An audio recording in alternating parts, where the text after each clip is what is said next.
Hello अस्सलाम वालेकुम guys, हो आर यू? आप सब लोग कैसे हैं? मैं बिल्कुल ठीक ठाक। आज सबसे पहले तो आप मेरे चैनल पाकिस्तान की आवाज़ को सब्सक्राइब कर लें। दूसरी बात, मेरा आज का टॉपिक कल वाला ही टॉपिक है कि कल जो इलेक्शन हुआ 17 जुलाई रोज़ इतवार 2022 में, उसमें पीछे की जो है वो 17 सीट्स और नून लीग की, सॉरी पीछे की 15 सीट्स और नून लीग की जो है वो 4 सीट्स और एक आज़ाद उम्मीदवार, वो भी नून लीग के ही एक एक्स टिकट होल्डर थे, उन्होंने जीती। तो बात फिर वहीं आ जाती है कि लोग कह रहे हैं कि जी नवाज शरीफ का बयानिया दफन हो गया। असल में नवाज शरीफ का आज जवेद लतीफ़ साहब ने भी बहुत अच्छी बात की कि गवर्नमेंट हार गई जबकि जो है वो नवाज शरीफ जीत गया। असल में नवाज शरीफ का बयानिया तो जीत गया ना, उसने इस्टेब्लिशमेंट का तो इसमें कोई रोल हमारी वाली साइड से नहीं था कि अगर आज कोई कहे जी इस्टेब्लिशमेंट की वजह से ही हम हुकूमत में आए हैं। सबसे पहली बात तो इस चीज़ पर डिस्कस कर लेते हैं कि जो लोग कह रहे थे कि जी ये हुकूमत जो आई है ये इस्टेब्लिशमेंट की वजह से आई है, इसे उसकी हिमायत हासिल है, लेकिन ऐसा कुछ भी नहीं है। और बल्कि ये जो पीटीआई है इसमें अभी भी बहुत सारे जो एक्स और मौजूदा जर्नैल हैं वो अभी भी इसको पीछे से सपोर्ट कर रहे हैं, अभी भी उनकी सपोर्ट इसको हासिल है, क्योंकि उन्हें खुदा वास्ते का नवाज शरीफ से बैर है, या फिर एक और रीज़न भी है जो 1 नवंबर में जो है वो होनी है, अपॉइंटमेंट होनी है।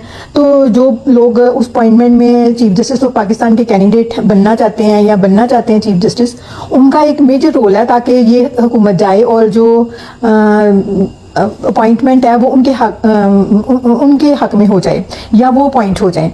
अब इनका पूरा प्लान था कि इमरान वो जो हमारे एक जर्नैल है वो इस सीट पे अपॉइंट हों और जो है इमरान खान साहब को 10 साल के लिए सदर की सीट पे मिल जाए, यहाँ सदारती निज़ाम लाया जाए, और जिसका नतीजा ये निकलेगा कि इमरान खान साहब भी जब तक दिल चाहेगा 10 साल तक रहेंगे, 20 साल तक रहेंगे, और वो जो हमारे उम्मीदवार हैं चीफ ऑफ आर्मी स्टाफ के, वो भी 10 साल तक अपनी या 20 साल तक अपना टेन्यूर जो है वो चलाएंगे। असल में यहाँ पर आमरीत या डिक्टेटरशिप ही की एक किस्म जो है वो डेवलप करना चाह रहे थे, जिसका तोड़ उन्होंने लीग हुकूमत के तौर पर जो है एस्टैब्लिशमेंट ने या जमहूरी कुव्वतों ने।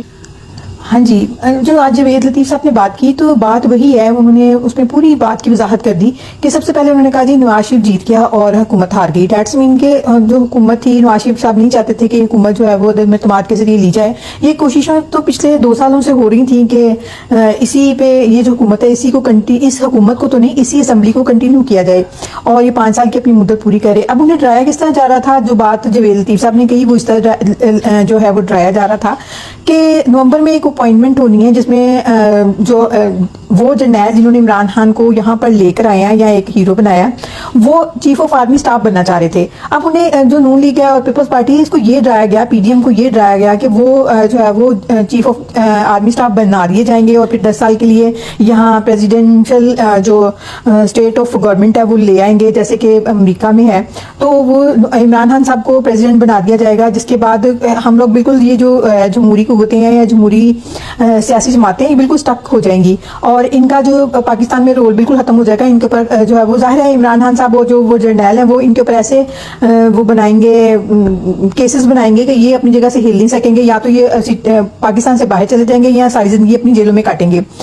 तो इस वजह से उनको डरा के और ये हुकूमत दी गई। हालांकि ये हुकूमत लेना सबसे बड़ी बेवकूफ़ी इसलिए भी थी कि देखिए इन्होंने IMF के साथ बहुत बुरे जो है वो मुआहदे कर रखे हैं। जब भी हम IMF के पास जाएंगे, कोई भी मुल्क जाएगा तो उसकी इकोनॉमी जो है वो तबाह ही होगी, वो स्टेबल नहीं होगी, और फिर इतनी कड़ी शराइत के साथ कि ना आप शरह सूद को कंट्रोल कर सकते हैं, ना आप अपनी जो है वो क्या नाम लेते हैं पेट्रोल की कीमतें अपनी मर्जी से रख सकते हैं, ना आप जो है बिजली के रेट्स अपनी जो है अपनी मर्जी से रख सकते हैं। यानी इन दोनों चीजों की देखें ना, बिजली जितनी भी है या आपकी बिजली और गैस दोनों के प्राइसेस जो है IMF कहता है बढ़ाएं, और इन्हीं दोनों के ऊपर आपकी इकोनॉमी बेस करती है। आज की इकोनॉमी हमारी बेस इस चीज पे करती है, पावर पर।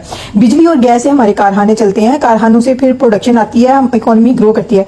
दूसरा आपका तेल जो है वो देखें, तेल से बिजली बनती है, बिजली फिर आगे फैक्ट्रीज में और कारखानों में इस्तेमाल होती है। तेल से आपकी गाड़ियों का पहिया चलता है, आपकी सारी मूवमेंट जो है वो इस तेल की वजह से ही होती है। तो ये दोनों चीजें जब आप IMF के कंट्रोल में कर देंगे तो बचेगा। असल में पीटीआई में वो लोग शामिल हैं जिन्होंने जो है वो फेसबुक और यूट्यूब इन चैनल से जो है वो सियासत सीखी है, इनको रियलिटी का पता ही नहीं है। आज हमारा मुल्क श्रीलंका बनने जा रहा था, बैंक डिफॉल्टर होने जा रहा था, इकोनॉमी की तो इनको पता ही नहीं। इनसे पूछा ना कि आपकी एजुकेशन कितनी है, आप किसी पीटीआई वाले बंदे से पूछे आपकी एजुकेशन कितनी है, आपकी नॉलेज कितनी है, तो कहते हैं जी आपकी नॉलेज का क्या फायदा अगर आप इमरान खान को नहीं मानते। अगर आप इनसे पूछे कि इमरान खान इतने यूटर्न्स क्यों लेता है, तो आगे से गालियां निकालना शुरू कर देते हैं। हम पूछे आपने किया क्या, तो कहते हैं जी इमरान खान की कमीज देखें कितनी अच्छी है, वो चलता कितना प्यारा है, वो तकरीर कितनी अच्छी करता है। जनाब ऐसे घर में अगर आपके वालिदैन अच्छी तकरीरें करना शुरू कर दें, फटी हुई कमीजें पहनना शुरू कर दें और लोगों से उधार लेके आपके ऊपर 5-6 करोड़ रुपया चढ़ाकर तो एक साइड पर हो जाए और आपके नाम पर ले लें। ये जितनी भी इन्होंने बाहर से कर्जे लिए हमारे नाम पे लिए हैं ना, पाकिस्तानी कौम के ऊपर चढ़ाए हैं, तो किया आपने कुछ भी नहीं है, सारा खा जाए अपने पेट में डालें और निकल जाएं। तो बच्चे सारी जिंदगी क्या करेंगे, बच्चे तो कमाने के आपने लायक ही नहीं किए। क्या किया आज आपने, एक भी काम बता दें कि कोई फैक्ट्री लगाई, कोई कारोबार कराया, कोई आपने जो है वो आगे फ्यूचर के बारे में सोचा। जब आपको आर्मी कह रही थी कि हम आपको सपोर्ट करते हैं, कर रहे हैं और करते रहेंगे, आप थोड़ी सी इकोनॉमी पे जो ध्यान दें। आपने आपके सर में जूं नहीं रिंगी, आपने IMF की सारी बातें मानी, नतीजा क्या निकला, आज बिजली के रेट देखें, मजबूरी में और बढ़ाने पड़ रहे हैं। अगर नहीं बढ़ाएंगे ना हमें IMF कर्जे देगा, ना हम पे कोई और मुल्क जो है वो यकीन करेगा। कोई आपके साथ चाइना के ऊपर, आप चाइना हमारे ऊपर इन्वेस्टमेंट कर रहा था, बहुत सारी इन्वेस्टमेंट चाइना की थी, आपने उनके ऊपर करप्शन का इल्जाम लगा दिया, आपने उनके प्रोजेक्ट के ऊपर इंक्वायरीज बिठा दी। चाइना वाले कहते हैं जी हमें तो कोई इंटरेस्ट नहीं है पाकिस्तान पे।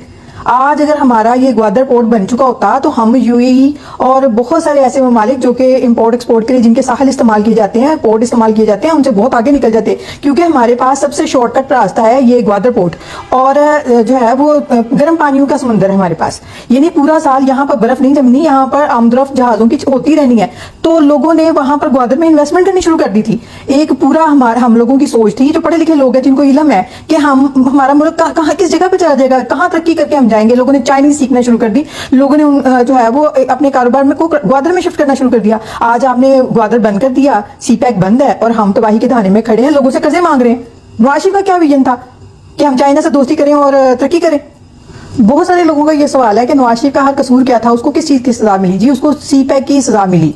आप लोग ये कहते हैं ना जी इमरान खान कह रहा है जी हमें कबूल नहीं है गुलामी अमेरिका की। असल में गुलामी की तो इन्होंने थी, अमेरिका की गुलामी की किसने, इमरान खान ने और उन जर्नैलों ने जो इमरान खान को लेकर आए। वो नहीं चाहते थे कि CPEC यहाँ पर बने और उनको इसके एवज में रिटायरमेंट के बाद बहुत सारा पैसा मौजूदगी में इन सर्विस उनको बहुत सारा पैसा मिलता है, उनके बच्चे बाहर सेटल होते हैं, अमेरिका में जाके पढ़ते हैं। ये वजह थी इमरान खान को लाने की, ये वजह थी कि CPEC को रोल ऑफ कर दिया जाए और जो है वो इसको बंद करके जितनी भी इन्वेस्टमेंट है इसको जो है वो खत्म किया जाए। और देख लें CPEC के बाद क्या बना CPEC का, देखें उसमें आपकी बहुत सारी ऑरेंज ट्रेन और मेट्रो वगैरह ये उसी का एक हिस्सा थी, ठीक है। इसमें बहुत सारी रोड्स आ रही थी और ग्वादर पोर्ट बनना था, क्या बना उसका, वो बंद पड़ा है। आज 4 सालों से ग्वादर पोर्ट हमारा बंद पड़ा है। यही अमेरिका की गुलामी थी, ये थी अमेरिका की गुलामी।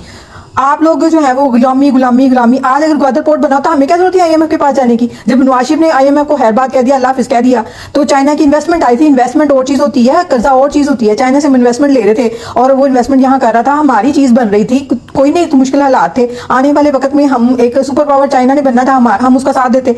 आज हम कहाँ खड़े हैं, आप बड़ी बातें करते हैं। ईरान के साथ आपने गैस पाइपलाइन क्यों नहीं चलाई, आप वो जी रूस करते हैं। चाइना के साथ, ईरान के साथ तो हमारा पहले से माता हुआ, वो क्यों नहीं आपने चलाया। आप लोगों को कहते फिर जी अमेरिका हमसे नाराज हो जाएगा।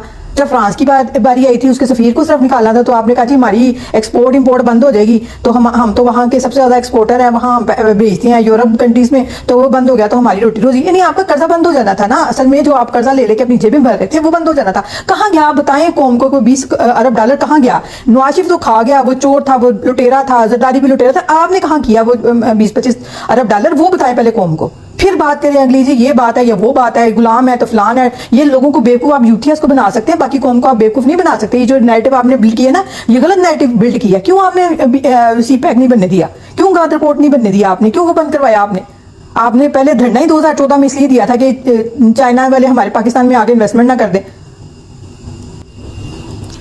और जो लोग ये बार बार हमारे फेसबुक अकाउंट्स पे और हमारे यूट्यूब चैनल पे आके ये बातें कर रहे हैं कि जी नवाज शरीफ का बयानिया खत्म हो गया, वो जो वोट को इज्जत दो का बयानिया कहाँ गया, तो वो जनाब कायम है। मरीम नवाज ने रात को ट्वीट किया उसी वक्त 9 बजे कि हमें ये जो इलेक्शन के नतीजे इन्हें कबूल करना चाहिए, हारो या जीतो, खेल होता है, गेम होती है, दुनियादारी होती है, यहाँ पर जीत भी होती है, हार भी होती है। फिर हमें अपनी गलतियों से सीखना चाहिए। गलतियां तो हुई हैं। 80 to 90% नून लीग के जो लोग थे वो इस चीज से राजी नहीं थे। अगर आप लाहौर के सर्वे देखें तो मोस्टली लोगों का यही राय थी। बहुत सारे टीवी चैनल्स ने जो है इस चीज को कैप्चर भी किया, लोगों से गुफ्तगू भी हुई। सब लोगों का यही कहना था कि इमरान खान का गन हम अपने सर पे क्यों लें, हम इसकी सियासी कीमत अदा क्यों करें, क्या रीजन है कि हम इसकी सियासी कीमत अदा कर रहे हैं। हम पेट्रोल महंगा कर रहे हैं, नवाज शरीफ की हुकूमत तो हमेशा लोगों को, आवाम को रिलीफ दे रही थी, देती रही है। पिछले 5 साल आप देख लें, उसे पिछले 5 साल भी देखें, लैपटॉप स्कीम थी, लोगों को स्कॉलरशिप थी, देखें हर फील्ड में, हर एक फील्ड में नून लीग ने जो है वो लोगों को रिलीफ दिया। लेकिन आज लोग भूल गए बिजली के कारखाने किसने लगाए? ये इमरान खान 4 साल क्या करता रहा जी? उसकी कमीज में छेद है, वो चलता कितना प्यारा है, उसने आंखों में आंखें डाल के फलां बंदे से बात की। भाई आपने किया क्या है? बेड़ा गर्क कर दिया इकोनॉमी का। जिस घर में दाने होते हैं उसके कमले भी सियाने होते हैं। जिस घर, जो बंदा हर वक्त भीख मांगता है और भीख लेने के लिए भाग दौड़ करता है, और इसने जो है 20 से 25 अरब डॉलर लेकर कहाँ किए जी? नवाज शरीफ ने जो है वो किया, जरदारी ने जो करप्शन की, भी आपने कुछ नहीं किया। आपने 25 अरब डॉलर लेके कहाँ किए? उन्होंने तो फिर रोड्स बनाए, हॉस्पिटल बनाए, कॉलेजेस बनाए, यूनिवर्सिटीज बनाई। हर देखिए वजीराबाद, सियालकोट, गुजरांवाला, लाहौर, हर लाहौर में कितनी यूनिवर्सिटियां बनाई, गुजरांवाला, सियालकोट, हर शहर में इन्होंने, फैसलाबाद, नारवल जैसे शहरों में इन्होंने, छोटे छोटे शहरों में इन्होंने जो है वो यूनिवर्सिटीज बनाई हैं। तो आप नून लीग को कैसे कह सकते हैं? और इमरान खान ने क्या किया 4 सालों में? पैसे लिए कहाँ गए? ना कुछ रोड बनाई, ना कोई प्रोजेक्ट लगाया, सिर्फ गोगी को खिला गया। और आज ये कह रहे हैं जी इमरान खान जीत गया। इमरान खान नहीं जीता, अवाम हार गई है, पाकिस्तान हार गया है। आपका फेसबुक का प्रोपेगेंडा वही लोग पीटीआई में जो फेसबुक चलाते हैं और जो यूट्यूब चैनल्स देखते हैं, असल में इनको रियलिटीज का पता ही नहीं है कि मुल्क के साथ हो क्या रहा है, हुआ क्या मुल्क के साथ।